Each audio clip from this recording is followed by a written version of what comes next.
What's up everyone, this is FP Sticks bringing you some more Go Battle League battles here in the Ultra Remix Cup. And in today's video, I'm bringing you a team that is insanely bulky. All three of these Pokemon are very defensively weighted and are very bulky. And so a lot of these games do go on for a while just because these Pokemon are able to absorb so much damage. But I'm running Air Slash Mandibuzz in the lead. And my reasoning behind this is some of the most common leads that I have been seeing in my rating range. I'm in the 3400s right now. I've been seeing a lot of Scrafty, a lot of Jellicent, and Air Slash Mandibuzz has play against both of those. And then in a lot of neutral matchups, it does fairly well. It allows you to handle the mirror match a little bit better if your opponent is running Snarl. And so I'm going to pair this with kind of an ABB style team in terms of weaknesses. Armored Mewtwo and G-Fisk both kind of struggle against Scrafty a little bit. And so typically I will be swapping my Armored Mewtwo in hopes of baiting out a Scrafty. And the Dynamic Punches will still do a good amount of damage and put it in easy farm down range for my Mandibuzz. And then my G-Fisk will hopefully get to avoid that matchup. But this first game is actually up against 2-0 Butters, and he plays this extremely well. Goes for the combo play with the Shadow Politoed, really nice. The Weather Ball is just enough to take me out. I know this Politoed has a lot of loaded energy, but I also know that the Skuntank potentially has a Crunch loaded, and it wins the CMP tie against my Armored Mewtwo. And so my thought process here is I really need to be able to farm this all the way down, and then have a move for the Skuntank because I know I will get outpaced. And so I was really hoping that this was just a Weather Ball, but he ends up having an Earthquake. Really nice energy management on his part, and he ends up taking that game. Mandibuzz into Drifblim. Now because I'm running Air Slash, this is not as favorable for me, but it definitely still is in my favor. The Drifblim can pretty much just go straight Icy Wind here. I also have a G-Fisk in the back that has a decent matchup against this Drifblim. So it's not the end of the world if I end up losing this matchup. And they do shield the first move, which makes sense. These Icy Winds are really adding up here, so I'm going to bank a move and then swap to my G-Fisk and see what they want to do. I'm going to need 2 Rock Slides to KO this Drifblim regardless. They're continuing to stay in, so I'm going to throw a Rock Slide here before they get to another Icy Wind, and they let it go through. And I know this is just going to be another Icy Wind. I am now double debuffed. Not great. They bring out their own G-Fisk. There is no sense in baiting here, because they only have 1 shield left and I'm double debuffed, so there's no way they're going to shield that. But this is kind of an awkward scenario here, so I will correctly shield up the Earthquake, which is really good for me. And then I go for another Earthquake here. Eventually I kind of want to get out of this matchup to save this for potentially what they have in the back. And so I'm going to swap right here and catch an Earthquake on my Mandibuzz. This is very good for me. But Mandibuzz is going to struggle against this G-Fisk a little bit because I'm running Air Slash. And they swap back into the Drifblim. So I'm just going to immediately throw the Foul Play, get rid of this thing. Out comes the G-Fisk once again. It's going to be able to get to this Rock Slide. I have no idea what is in the back. And so I'm hoping that I can get rid of this G-Fisk and preserve my Mandibuzz. But I am not going to be able to Air Slash this thing down. They're going to be able to land a Rock Slide on me and take out my Mandibuzz here. Not good. Down goes Mandibuzz, and I'm in an awkward spot here. I think I go for the Mud Shot down to get an energy advantage. I know that they won't get to a move, and it is a Deoxys in the back. So going to throw this Earthquake immediately and then swap out to avoid getting farmed down. I pretty much just need to land 2 Psy Strikes plus a good amount of confusion damage to take out this Defense Deoxys. Very bulky. These are 2 bulky Psychic type Mons just going at it, and I'm able to sneak in an extra confusion there, which is very good for me. I'm at back-to-back Psy Strikes. My opponent gets an extra counter through on this first one, and the timer is also coming up here as well. So I land another Psy Strike and then win based on timeout there. Very long game, good game. All right, Mandibuzz mirror match, they are running Snarl, so this is favorable for me. Even though my Mandibuzz is best buddied, I don't have it currently equipped as my best buddy here. This is a Hundo Mandibuzz, but I had my best buddy ribbon equipped on my G-Fisk. But honestly, if I'm running Mandibuzz in the lead, it is kind of worth it to have the best buddy boost for these mirror matches to guarantee that I can win the CMP tie. So I get an extra air slash through, and you can see I'm slightly winning this matchup. Even though my opponent is getting to their charge moves quicker, my fast move is at least sitting for neutral damage. And I'm trying to overfarm here as much as possible and sneak fast moves in wherever I can, in case they try to swap out into something that'll have some loaded energy stored. Looks like they're just going to completely sack their Mandibuzz, so I'm going to throw another aerial ace here and see if they want to actually shield this. They let it go. They bring out Alolan Ninetales. No sense in being farmed because I have two decent responses to this in the back. So I'm just going to bring out my Mewtwo. They tried to catch a Side Strike on Ferrothorn, but this is totally fine by me. I now know that my G-Fisk is going to be the key to victory here because it has a positive matchup against the Alolan Ninetales, and against the Ferrothorn up its shield, it can totally hang with that matchup, no problem. I land the Dynamic Punch. Now really I only need one Earthquake to knock out this Ferrothorn. I barely survived the Power Whip. I swap into my Mandibuzz to get as much fast move damage as I can. They go for the combo play with their Alolan Ninetales. Really nice play right there. And this is an awkward health range to deal with for my G-Fisk, because I have to land 2 Rock Slides on this thing. And I know that the timer is going to be coming up soon as well, because we are just throwing so many charge moves back and forth. So this is going to come down to whoever has the most Pokemon remaining, or whoever has the most HP remaining between their 2 Pokemon. So I'm going to shield this up. I really got to get rid of this Ninetales. I lose CMP, have to shield, but I'll be able to get this Rock Slide off. My Mewtwo is very low, and that gets shielded. And I collectively have more HP than them, but that was a very, very close game. Good game. Blastoise lead. Wow, very cool pick. I instantly lag and miss an entire fast move in the beginning, which is not ideal. More stutter lag, that's great. They get a water gun through as well, so they're pretty ahead on fast moves. And really nice timing by them. I don't get a free move. I really thought they were going to go Ice Beam on that first one, thinking that I wouldn't shield it. But they went for the Hydro Cannon. So now this is just all sorts of bad for me. I'm going to swap in my Mewtwo here and just get a jump start on energy. They're throwing energy here, totally fine by me. They bring out their Deoxys. Not great, because I know what's going to end up happening is they're going to end up farming me down and then have a lot of energy for my Mandibuzz. Because these Side Strikes are doing absolutely nothing, and they're definitely going to commit to the farm down here. And thank goodness I actually throw a move, because they definitely could have farmed me down. I'm going to bring on my Mandibuzz here. I'm hoping that Foul Play plus this Air Slash damage will be enough to knock out this Deoxys. I'm anticipating that the Blastoise might have a move stored, because they were heavily over farming in the entirety of that opening matchup.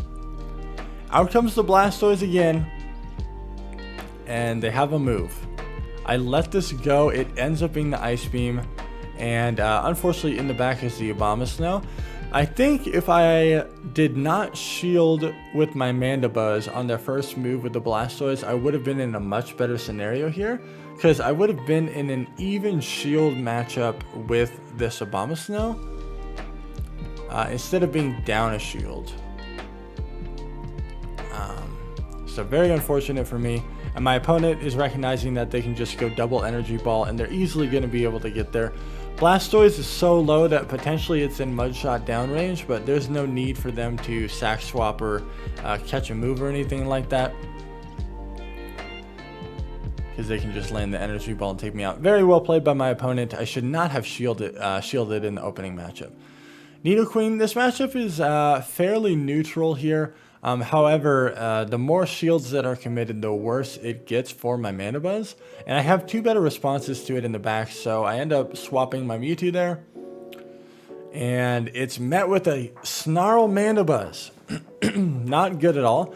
Also, they're running a Shadow Ball, so no Dark Charge move on their Mana Buzz. Pretty interesting. Dynamic Punch is nice because it at least hits for neutral, but man, that does hardly any damage to Mana Buzz. And so my opponent is really going to load up on a lot of energy here. But I still have my G-Fisk for their Nidoqueen. So I'm just going to aggressively swap and continue to get a jump start on energy here. They're just going to continuously rip off Poison Fangs here, and I'm curious as to where my opponent wants to shield. So I'm able to throw another Foul Play before they get to a move, and I want to see what they want to do here. They do end up shielding that. Now the issue here is that they're definitely going to have a counter to G-Fisk in the back, right? Because they're so weak to G-Fisk in the lead. And so even though I have a shield advantage here, I'm anticipating that this is really not going to matter that much. It's actually a Deoxys in the back, and so I immediately just swap to clear my debuff so I don't take boosted counter damage. But they still have their Mana Buzz with loaded energy, and I know that the Shadow Balls are going to do more damage than whatever charge move the Deoxys is going to throw at me. But these counters are really adding up. These counters are really going to add up. I pretty much have to go for a bait here. If they were to no shield this, that's just terrible for me, but luckily I do get the shield. They go for the combo play with Mana Buzz. I still have to land 2 Rock Slides on this Mana Buzz, and I get baited right there. Very nice play. And I get baited once again. So my opponent is really putting on the pressure. Great recognition on their part. They still have all 3 Pokemon alive. And unfortunately the timer's coming up. And this Shadow Ball is almost going to KO me, but there's just no way I have enough energy to take out 3 Pokemon. Very well played by my opponent. Alright, Jellicent lead. This is pretty decent for me. They swap into Nidoqueen. G-Fisk is a very solid response to this. Now, they will always get to Earth Power before me when I swap in like this, but they go for a Poison Fang bait. So, fine by me. And they let their Nidoqueen go. Totally fine by me. If they bring out Jelly, this G-Fisk is still going to have so much value here. So I'm just going to go straight for the Earthquake. They no shield that. And I'm going to be able to get to another Earthquake here. They go for Bubble Beam, which is a very interesting choice, because I'm just continuously ripping off Earthquakes here and doing a lot of damage.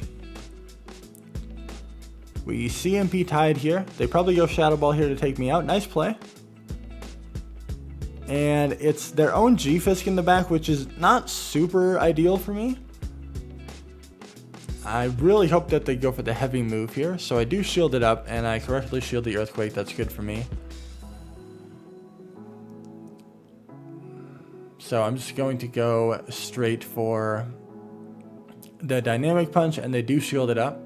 But this is really tough. It takes 4 confusions to get to Side Strike and 5 on the first Dynamic Punch cycle, which is like 20 turns for the first Dynamic Punch, whereas the G-Fisk gets to the first Earthquake in 16 turns and then 14 turns. So I am getting severely outpaced here. But my opponent makes a mistake and swaps into Jellicent. This is going to allow me to farm them all the way down, and then rip off a bunch of foul plays to put this G-Fisk into Dynamic Punch range. And my Mewtwo is healthy enough where I think I would even survive an Earthquake, just barely. So even though I'm debuffed here, totally fine by me. I'm just going to continue to throw foul plays here, and even if this match came to a timeout, I would win because I have 2 Pokemon alive. And I'm going to go for the combo play right there, not give them an opportunity to farm anymore, and land this Dynamic Punch to take out the G-Fisk. Good game there. Solid alignment for on my part, for sure. So, fairly neutral matchup here. However, if this Politoed is running Blizzard, it's definitely pretty decent for the Politoed. Especially since I'm running Air Slash and can't get to my moves as quickly. Nice timing by my opponent. And they are, in fact, running Blizzard. Oh my gosh, that is not good. But at least I'm getting rid of this Politoed so my G-Fisk doesn't have to see it. And I go for an aggressive swap here with the Mewtwo, because if there is a counter user in the back like the Scrafty, I had to get it on the field here. So I'm able to get it on the field. That's good for me. I land the Dynamic Punch. This is another matchup where Mewtwo gets outpaced.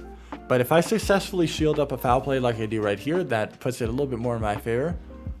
I sneak an extra confusion through as well, and I'm actually going to end up double shielding here because I really want to get shields down. I have 2 side strikes, wondering if they're just going to take the 2 shield advantage, but no, they actually end up shielding that. And then I am going to get hit by a foul play here, which is not great. And it's very difficult to confusion down this Scrafty. So I swap Mana Buzz to try to snipe it down, but out comes the Politoed again. Going to get hit by a Blizzard here. Not great. Not great. I bring out the Mewtwo to try to confusion this down, but they have enough energy for another Weather Ball. This is rough. I have to Mud Shot this down with my G-Fisk. They still have Scrafty alive. But whatever they come in with, they're going to be switch locked. And they reveal the Nidoqueen. So I'm just farming. And I go a little bit past the EQ, and I'm going to throw this Earthquake.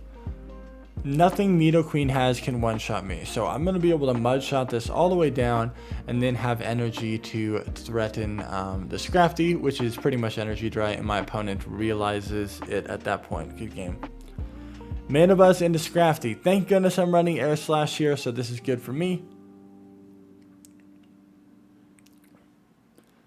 They tried to catch on their Deoxys, so this is still a positive matchup for me, but I have to save my Mana Buzz for the Scrafty, so I'm going to swap to my G-Fisk right here. Now my G-Fisk gets to avoid the Scrafty. This is beautiful, and it's going to set me up for a scenario where I can land an Earthquake, Mud Shot this thing down, and then have loaded energy for whatever they end up bringing in.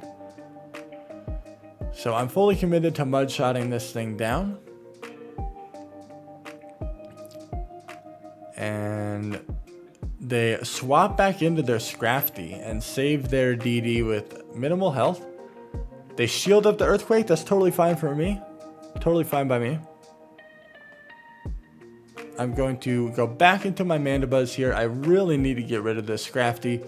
And hopefully my Mewtwo will have play against whatever they have in the back. Because we've already seen Deoxys. We've already seen Scrafty.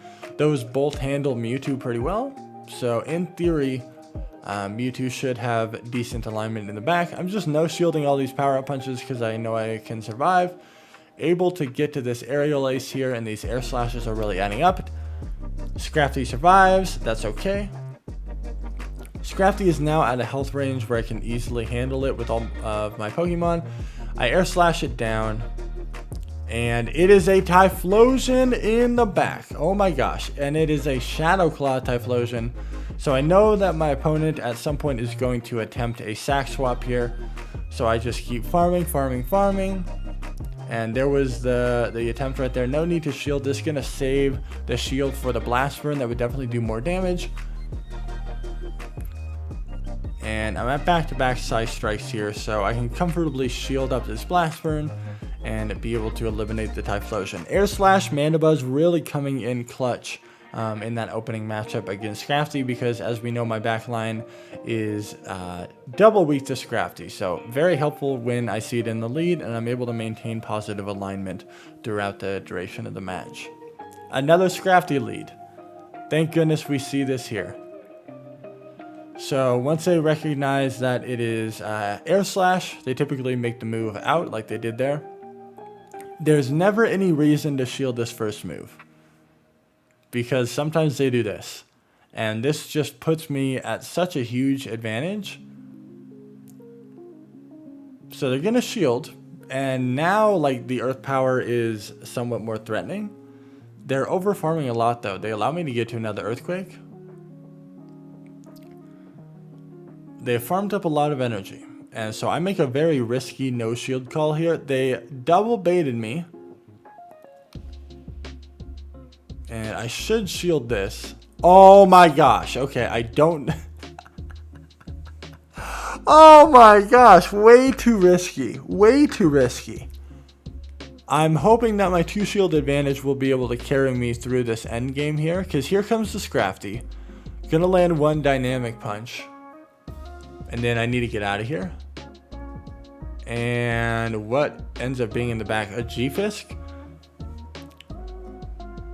Yeah, not super great. If I would have shielded up that earthquake, would have been able to get off a lot of damage onto the Scrafty. But their own G-Fisk in the back, this was going to be kind of a tricky end game anyways. But they have shields down. I still have 2 shields. I can try to store some energy here and eventually make the move back into my G-Fisk, or make the move back into my Mewtwo, because I need to be able to land a dynamic punch onto their Scrafty. So gonna swap right there. I have to farm. And I really thought that they were going to Rock Slide bait me there, but they went straight for the Earthquake. I am totally miscalling all of these shields here, but I'm going to be able to land this dynamic punch. But look what happens. They mud shot me all the way down, and I have no energy on this thing, and they're going to be able to get to 2 Rock Slides. Oh my gosh. Why did I no shield the Earthquake on my G-Fisk? I don't know. And then why did I no shield the Earthquake on my Mewtwo? I made all the wrong calls with baits there in the end game. Unfortunate. Good game. Toxicroak lead. My team definitely handles this. Mewtwo is a great response to this Toxicroak as well. They are really staying in for a long time and farming up a bunch. So this is a scenario where I might even stay in the whole time and just guarantee that I have switch advantage. They gave me such a huge energy advantage that I can just comfortably stay in, guarantee that I take out the Snorlax. That's going to get my Mewtwo aligned with the Toxicroak, and then hopefully my G-Fisk will have play against what they have in the back, especially since it gets to avoid the Toxicroak. And even if Snorlax shields right here, that's totally fine, because G-Fisk with an energy and shield advantage can also handle Toxicroak. So they let it go. Toxicroak has like a million energy here. I bring out Mewtwo. They throw 1 counter and then throw, which is very nice timing on their part, and they go for the heavy move. Nice play. It is a Perserker in the back with 2 shields up. So I'm going to go for a Rock Slide bait here. I really want this Perserker to close combat me, because then its defense will be low enough that even my Mewtwo can handle it. So I no shield the first move. It ends up being a foul play. They did not go for the close combat right off the bat. I'm going to go for the EQ here, and it does get shielded. Unfortunate. Foul play will not take me out. I'm forcing them to go for the close combat here, so my Mewtwo will have more play. And now these confusions are going to chunk a good amount. I definitely need to shield up this foul play,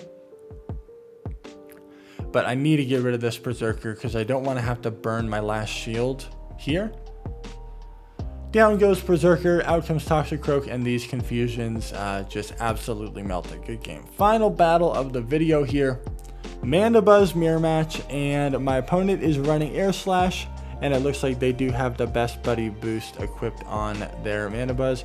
We are desynced here somehow.